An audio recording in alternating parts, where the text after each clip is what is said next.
कि बॉस को पानी नहीं, बाबर को पानी नहीं मिला था।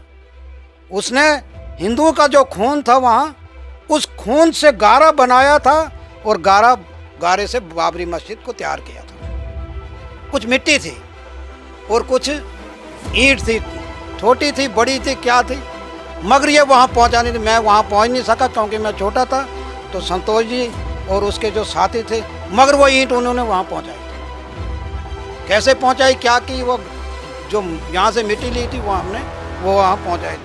इतनी भगदड़ हो गई कि मेरे सामने मेरा रूबरू बहुत से लोग लतपीसी में चले गए और आगे जो था वहाँ पटाखे हो रहे थे। ये फिर वहाँ फायरिंग हो रही थी, डंडा चल रहा था, क्या हो रहा था। तो मैं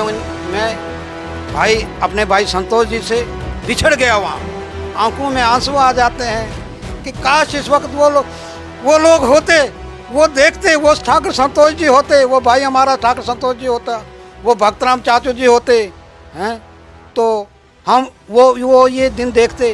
तो मगर उनकी आयु जरूर वहाँ होगी और वो जरूर ये दिन देखते रहेंगे और उनके आत्मा को राम भगवान हर वक्त शांति देगा, अपने परिवार में रखे। नमस्कार, चंद्रभागा के इस पवित्र भूमि डोडा से मैं अमित स्पीक स्ट्रेट में आप सबका स्वागत करता हूँ। व्यूअर्स, अभी पूरा भारत राममय हो गया है, ये सब आपको पता है। और पूरे विश्व का सबसे बड़ा जो जन चेतना और जनसंपर्क अभियान अक्षत वितरण के माध्यम से जो हो रहा है, उसने एक नए प्राण पूरे भारत में फूंक दिए हैं। परंतु इस समय को देखना और इसका गवाह बनना और इस ऐतिहासिक पल को देखना, ये हम सब भारतवासियों के लिए और ख़ासकर सनातनियों के लिए एक बहुत बड़ा एक पल है। 500 साल का लंबा सफ़र, उसमें लाखों हिंदुओं ने अपने जानों को इस यज्ञ में इनकी आहुति दी, इस पल को देखने के लिए, इस दिन को देखने के लिए। और आज राम मंदिर, भव्य राम मंदिर बन के अयोध्या में तैयार है। हम भी एक प्रयास कर रहे हैं कि आपके सामने उन सभी लोगों को लाया जाए जिन्होंने 1990 के दशक में, 92 के दशक में अपना, जो उनको हम कह सकते हैं उनका सौभाग्य था कि उनको उस अयोध्या के उस राम जन्मभूमि आंदोलन के साथ जुड़ने का मौका मिला। प्रयास हमारा यही है कि उन सभी कहानियों को आपके सामने लाएं और किस तरह का वो समय था, वो माहौल कैसा था, उस सभी को आपके सामने दोबारा से उजागर किया जाए। और इसी कड़ी को आगे बढ़ाते हुए आज मेरे साथ हैं श्री हरिराम शर्मा जी। आप मूलतः शाही से हैं, जो कि डोडा से लगभग 7 या 8 किलोमीटर की दूरी पे है। और इनकी उम्र उस समय महज 28 वर्ष की थी जब ये राम जन्मभूमि आंदोलन के साथ इनका जुड़ाव हुआ। अब इन्हीं की ज़ुबानी जानेंगे कि इनकी क्या मेमोरीज़ हैं, क्या यादें हैं और उस समय क्या मुश्किलातें इनको सामना इनको करना पड़ा और कैसे कैसे इनका सफ़र रहा उस समय, ये आपके सामने हम लाने का प्रयास करेंगे। हरिराम शर्मा जी, आपका स्वागत है। और अयोध्या में जैसे आपको भी पता है कि भव्य राम मंदिर का निर्माण हो चुका है, प्राण प्रतिष्ठा जनवरी 22 को है। तो कैसे देखते हैं आप इस इतने लंबे सफ़र को, और ख़ासकर जब आपका जुड़ाव इस अभियान के साथ हुआ, वहाँ से आगे की कहानी आप किस रूप में रखना चाहेंगे? जय श्री राम। आपके माध्यम से जब मेरी उम्र 28 साल की थी, तो उस समय से हम राम जन्मभूमि मंदिर के संघर्ष में जुड़े हुए थे। तो भले बड़ी छोटी उम्र थी, मगर कुछ लोग थे हमारे डोडा के जो इस संघर्ष में बहुत ज़्यादा कठिन घड़ियों में होते हुए बड़ी कठिनाई देखी, फाका कशी हुई।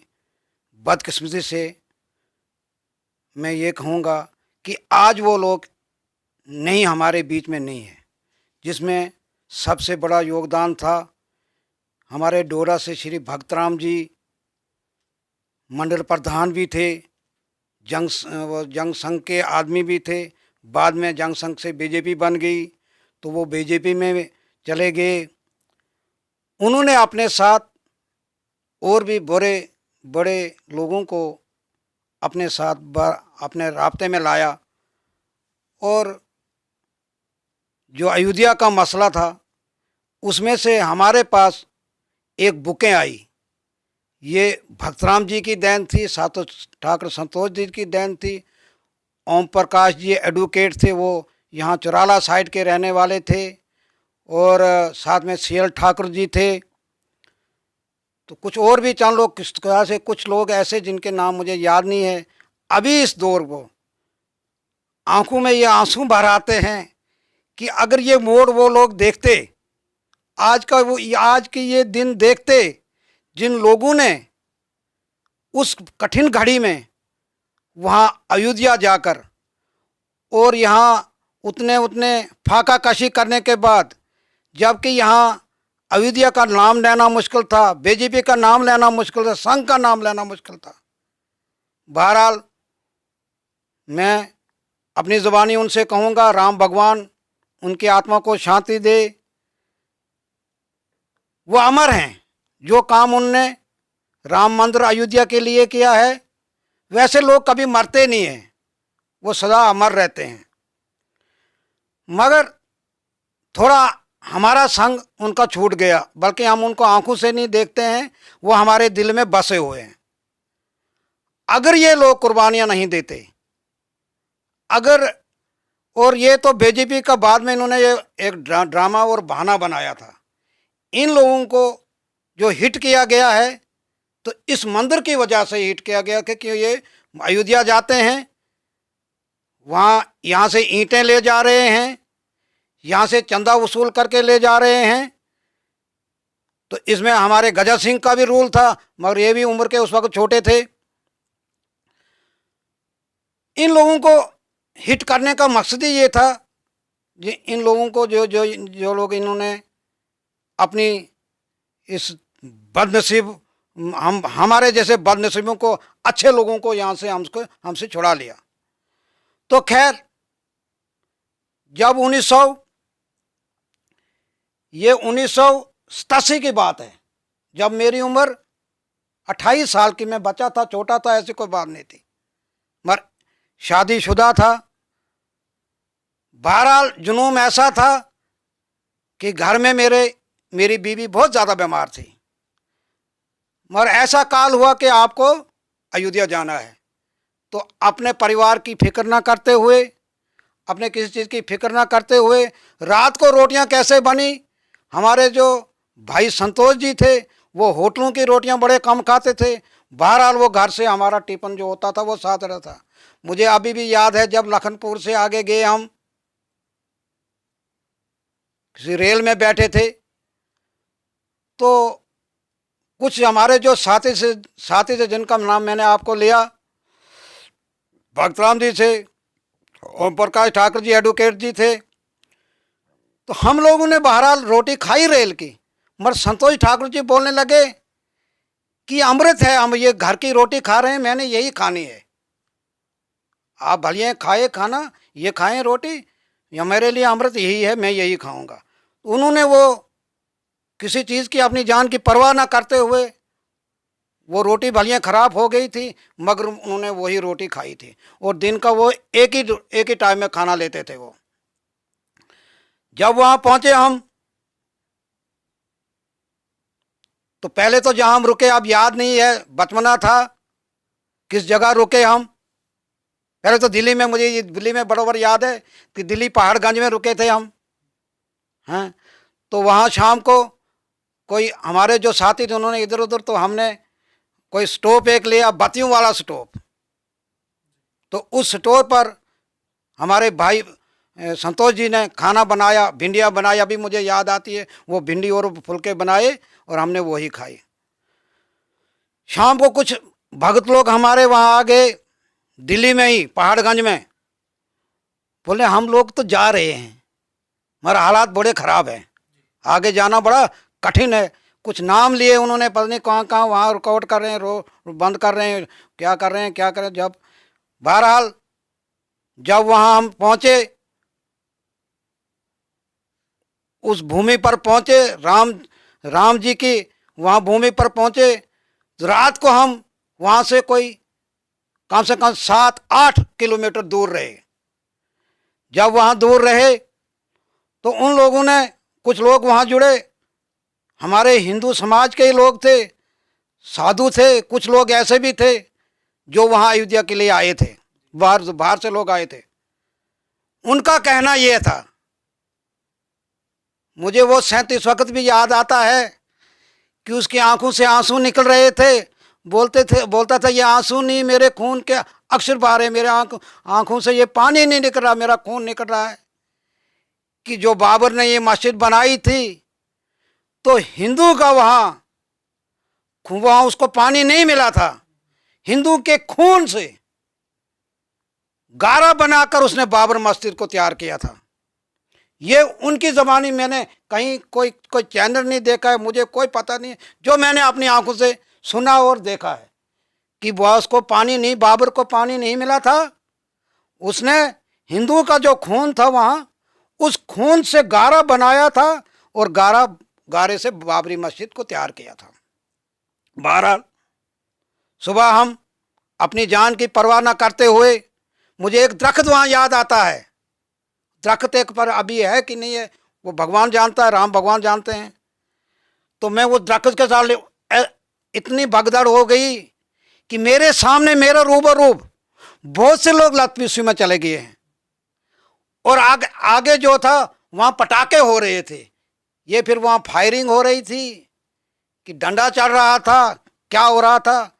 तो मैं अपने भाई संतोष जी से बिछड़ गया वहाँ थोड़ा मैं वो साइड में चले गए, भगदड़ बहुत दुनिया थी, तो मैं बिछड़ गया। तो मुझे मिलना वहाँ इनके लिए बड़ा कठिन हो गया, क्योंकि वहाँ मोबाइल उस समय नहीं चलते थे, ना मोबाइल थे, हमारे पास थे ही नहीं मोबाइल। बहरहाल ये 2-2.5 घंटे के बाद उस दरख्त को देखकर, मगर फिर भी 2.5-3 घंटे पहुँचे उस दरख्त के साथ मैं लपट गया। लोग मेरे सामने लतपीसियों में लोग गए हैं भगदड़ में। वहाँ पहुँचना तो बड़ा मुश्किल था। अभी हम कम से कम 1-2 किलोमीटर दूरी पर थे, 3 किलोमीटर की दूरी पर थे, तो इतनी भगदड़ हो गई थी। तो जब वहाँ पहुँचे, बहरहाल उनको जब मैं मिल गया, मैं तो खो गया था, उनको गुम ही हो गया था। जैसे वैसे मुझे मिलकर तो चले गए। हम वहाँ पहुँचे तो हमारे पास, ज़्यादा नहीं बोलूँगा, कुछ मिट्टी थी और कुछ ईंट थी, छोटी थी बड़ी थी क्या थी, मगर ये वहाँ पहुँचाने थी। मैं वहाँ पहुँच नहीं सका क्योंकि मैं छोटा था। तो संतोष जी और उसके जो साथी थे, मगर वो ईंट उन्होंने वहाँ पहुँचाई थी। कैसे पहुँचाई, क्या की, वो जो यहाँ से मिट्टी ली थी वहाँ हमने वो वहाँ पहुँचाई थी। वहाँ से तो ये मैं कहता हूँ, ये राम भगवान उनको अपने दरबार में जगह दे, जिन्होंने ये, बाकी संतोष ठाकुर जी नहीं, ओम प्रकाश जी तो अभी हैं, वो बेचारे ठीक ठाक हैं, या ये अपने जिन्हें भी, तो उनकी कुर्बानी, जैसे संतोष ठाकुर जी की कुर्बानी, सतीश भंडारी की कुर्बानी, किश्तवाड़ के कुछ कुर्बानियाँ हुई हैं जिन्होंने अपने आप को निछावर किया।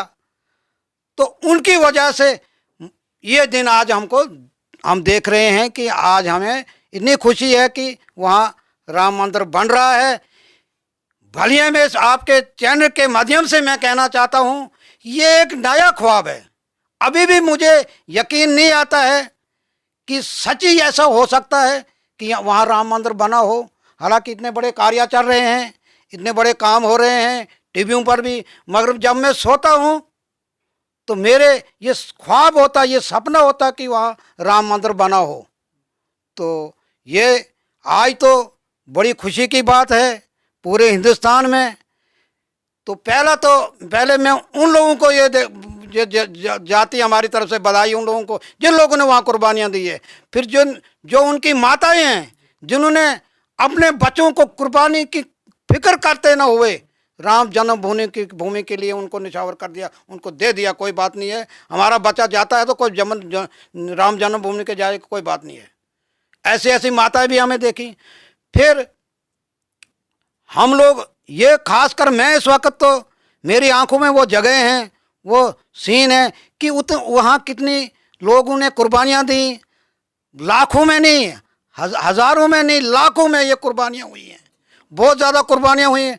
खासकर यहाँ मैं अपने डोडा से ये कहना चाहूँगा, जहाँ मैं इस वक्त रहता हूँ, हमारी माताएं बहनें अभी घर से अक्षफूल लेने के लिए अपने आप को समझती, पता नहीं हमें क्या बोलेगा। उन माताओं को, उन बहनों को देखो जिन्होंने अपनी कुर्बानी वहाँ दी है, जिन्होंने अपने आप की फिक्र करते नहीं हुए, उन्होंने अपनी कुर्बानी वहाँ राम जन्मभूमि के दिए। लेडीज़ जो हैं उसकी ज़्यादा कुर्बानी वहाँ हुई है, क्योंकि वो भगदड़ में ज़्यादा मरते थे, ज़्यादा कुछ। तो साधु सन्यासों ने जो कुर्बानियाँ दी है, तो आज उनकी कुर्बानियों से आज के दिन हम ये दिन देख रहे हैं, बहुत खुशी है, पूरे हिंदुस्तान में खुशी है। अब मुझे सिर्फ दुख इस चीज़ का है, आंखों में आंसू आ जाते हैं कि काश इस वक्त वो लोग होते, वो देखते, वो ठाकुर संतोष जी होते, वो भाई हमारा ठाकुर संतोष जी होता, वो भक्तराम चाचू जी होते हैं, तो हम वो ये दिन देखते। तो मगर उनकी आयु ज़रूर वहाँ होगी और वो ज़रूर ये दिन देखते रहेंगे, और उनके आत्मा को राम भगवान हर वक्त शांति देगा, अपने परिवार में रखेगा। ऐसे हजारों लोगों ने अपने प्राण दिए हैं इसी राम जन्मभूमि के लिए, उन सब की आत्मा को शांति भगवान प्रदान करे।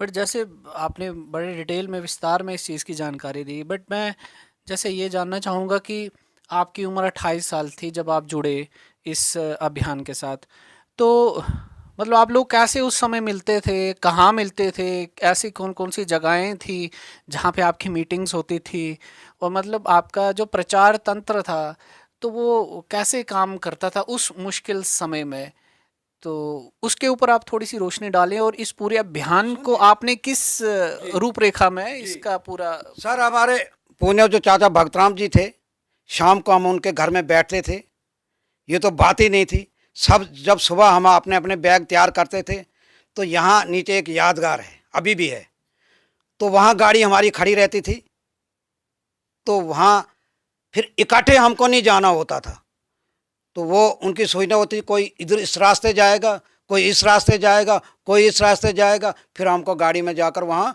मिलना होता था, और उधर से आगे फिर हमारा सफ़र इकट्ठे में होता था।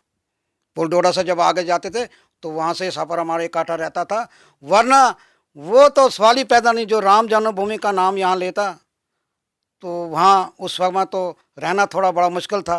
फिर हम गांव में रहते थे हैं, तो हमारी बड़ी कठिनाई थी। मगर मेरा जो 6 महीने तो मैं यहाँ रहा। 6 महीने के बाद जब मैंने अपने बच्चों को उठाकर, हालांकि मिलिटेंटों की सूचना मिलती रही मुझे, वो बोलते रहे मुझे कि हम उसको नहीं मारेंगे, हम उसको पूछेंगे कि आपकी ये जगह कौन सी होती है, आप कहाँ से ये तैयारी करते हो, कहाँ से जाते हो, कैसे जाते हो, है ना। तो मैं 6 महीने घर भी, 6 महीने के बाद एक कंबल लेके और अपने बच्चे लेकर यहाँ से बगोड़ू हो गया। मेरे ख्याल में वो डेट थी, अब याद नहीं रहा, सॉरी, अब ये मुझे अभी याद नहीं पड़ा पाए, याद नहीं रहा मुझे। तो अपने बच्चे लेकर, अपनी फैमिली लेकर मैं जम्मू में चलेगा। स्वर्गीय भक्तराम जी ने फिर मुझे वहाँ, स्वर्गीय भक्तराम जी ने वहाँ मुझे वो अपना आश्रम में, वो अम्फाला में आश्रम है, मेरे बच्चों की एडमिशन वहाँ करा ली थी। और मुझे जम्मू में तो अपनी जेब से वो खर्चा कभी 400, कभी 200, कभी 300 मुझे ज़रूर यहाँ डोडा से भी भेजते थे, क्योंकि मेरा जो रहने वाला था, मैं यहाँ से 7 किलोमीटर गांव में रहता था, तो थोड़ा वहाँ मेरा रहना बड़ा रिस्क था, तो इसलिए मैं वहाँ चले गया, जम्मू चले गया। जम्मू में कोई 1994 में, तक मैं 1994 में जम्मू में रहा। अब 35 साल की उम्र मेरी 37 साल की होने वाली थी। तो फिर गवर्नमेंट नौकरी, पंडिता साहब यहाँ जज थे, उनको मेरी कंडीशन का सारा पता था। कश्मीरी पंडित जी थे, संतोष ठाकुर जी के क्लास फेलो थे, संतोष भाई जी के क्लास फेलो थे, तो उन्होंने, उनके योगदान मेरे साथ रहा, तो उन्होंने मुझे हैंडीक्राफ्ट में चपरासी लगा दिया था। उसके बाद फिर आगे फिर जम्मू ज़्यादा मैं, मेरी जो नौकरी का असमा रहा तो वो जम्मू में ज़्यादा रहा, यहाँ हालात ठीक नहीं थे। उस वक्त मैंने लिख कर भी दिया था कि मैं नई नौकरी डोडा में नहीं करूँगा, मैं जम्मू में करूँगा। उस लिखने की वजह से मुझे ज़्यादा नौकरी जम्मू में ही करनी पड़ी मुझे। जैसे बहुत सारे आसपास के एरियाज़ हमारे आते हैं, पहाड़ी रास्ता, सारी उतना गाड़ियों का साधन भी नहीं होता था, लेकिन जन जन तक ये संदेश पहुंचाना या मैसेज पहुंचाना, तो वो सारा तंत्र कैसे काम करता था यहाँ से बाहर? वो हमारे जो ये अपने ठाकुर जी थे, संतोष भाई जी थे, ओम प्रकाश जी थे, और अपने सिया ठाकुर जी थे। बहरहाल उस वक्त भागवा के लिए भी गाड़ी नहीं जाती थी, देसा के लिए भी गाड़ी नहीं जाती थी, जोधपुर के लिए भी गाड़ी नहीं जाती थी। कुछ लोग थे जो भगत लोग थे, जिनको जुनून था, तो हमारे पास जुड़ते। फिर हाँ, एक और लड़का मेरे साथ था, एक बेचारा मर गया, लक्ष्मी राम उसका नाम था, वो घाट से मर गया, तो वो भी मेरा साथ ही रहता, वो मर गया था। तो एक जोगी, कुछ नाम था उसका, ये अपने बबोर का, जब मिलिटेंट ने उसका पीछा किया, रात को उसने डडल से छलांग लगाकर अपनी जान को बचाकर जम्मू भाग गया था। अभी वो जम्मू में ही माइग्रेंट होकर जम्मू में ही है। तो वो भी इसमें योगदान उसका भी बड़ा रहता था। हाँ, तो बाकी यहाँ बैठते थे शाम को, मगर इकट्ठे नहीं जाना था। हमारा जो साथ होता था, हमको पुलडोडा से आगे इकट्ठे गाड़ी में जाना होता था। तो अब जो वर्तमान की परिस्थिति है, और आप देख रहे हैं कि अब अक्षत वितरण हो रहे हैं, हर गांव में लगभग 300 से ज़्यादा गांव तक अक्षत पहुंच रहे हैं। एक जन अभियान के तौर पे इसको लिया जा रहा है, और हर कोई बेसब्री से इंतज़ार कर रहा है कि मेरे घर अक्षत कब आएंगे, मेरे घर राम भगवान से जो न्योता आया है, इन्विटेशन आया, वो कब आएगा। इस चीज़ को आप कैसे देखते हैं उस परिस्थिति के साथ जब आप मैच करते हैं, और आज देखते हैं कि जो जन चेतना, जो राम के, भगवान श्री राम के प्रति जो प्यार, जो और जो स्नेह है सदियों से जो है, और आज उसके स्वरूप में जो लोग अपना समर्पण दिखा रहे हैं, तो कैसा लगता है आपको? देखो सर, मैंने आपको पहले बता दिया, अभी आज की डेट में मेरी सेहत भी ठीक नहीं थी, मैं अस्पताल में था। मगर ये राम भगवान का जुनून ऐसा है कि ये किसी को रुकने नहीं देता है, ना झुकने देता, ना रुकने देता है। तो इस बीमार होने की वजह से भी कम से कम 4 किलोमीटर का सफ़र मैंने आज अक्स वहाँ एक एक घर में पहुँचाए हैं। और कुछ लोग हमारे साथी ऐसे इस वक्त हैं जो जागृत नहीं भी थे, वो भी जागृत हो गए हैं कि हमें ये अक्सपुर चाहिए, और हमारे घर पहुँचे, और पहुँच रहे हैं जगह जगह। और आज हर किसी सनातन धर्म का जो भी बंदा है, जो भी लोग हैं, जितने भी लोग हैं सनातन धर्म के, वो उनको बड़ी, चाहे वो पार्टी का इसमें कोई लेना देना नहीं, चाहे वो कांग्रेस पार्टी का है, चाहे वो बीजेपी का, चाहे वो एनसी का है, मगर हिंदू के नाते उसके घर में। और आज ऐसी बड़ी सौभाग्य की बात है, हर लोगों ने, जब हमने अभी हनुमान बनकर, जब हमने एक एक घर में हनुमान को आज निमंत्रण देने भेजा है, हनुमान राम लक्ष्मण सीता बनाकर हमने हर घर में भेजे, उनको अक्षर फूलों की माला से पूजन करके फिर जाकर उन्होंने बड़ी खुशी से धूमधाम से अपना अक्षपुर अपने अपने स्थानों पर रखने, अपने पूजा रूम में रखे हैं। और बड़ी खुशी की बात है, खासकर जो लोग इस वक्त मेरे साथ है, जैसे ओम प्रकाश जी रह गए हैं, जम्मू में रहते हैं, एडवोकेट जी हैं, एज हो गए हैं, उनकी मेरी कल शाम को बात हो रही थी, बड़े खुश थे। मैंने कहा अगर आपको चलना है तो बताइए, अब करेंगे कुछ ना कुछ सुविधा। आप जा रहे हैं अयोध्या फरवरी? मैंने जाना है। मैंने आप लोगों का जैसा संजोग, और किसी का, चाहे मैं कितना बीमार हूँ, मुझे कितना कुछ हो गया, भले मेरे प्राण वहीं चले जाएं, मुझे वो बिल्कुल मंजूर है, मगर मैंने अयोध्या जाना है। जय सिया राम, जय सिया राम, जय सिया राम। अयोध्या सबने जाना है दर्शन करने के लिए राम भगवान जी के। तो व्यूवर्स, आपने देखा कि उस समय कैसा संघर्ष रहा। ये तो कुछ स्टोरीज़ हैं जो हम आपके सामने लाने की कोशिश कर रहे हैं। ऐसी हज़ारों अनसंग हीरोज़ हैं जो रहे हैं, जिन तक हम कोशिश तो कर रहे हैं पहुंचने की, लेकिन उस समय के लोग मिल भी नहीं पा रहे हैं, कुछ इस दुनिया से चले गए हैं।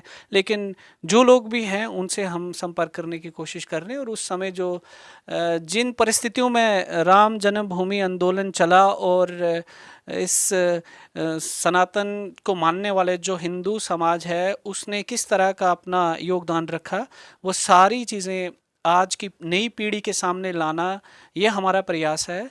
और इसको हम 22 जनवरी और उसके बाद भी कंटिन्यू करेंगे।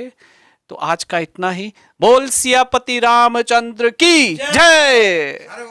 बोल सियापति रामचंद्र की जय।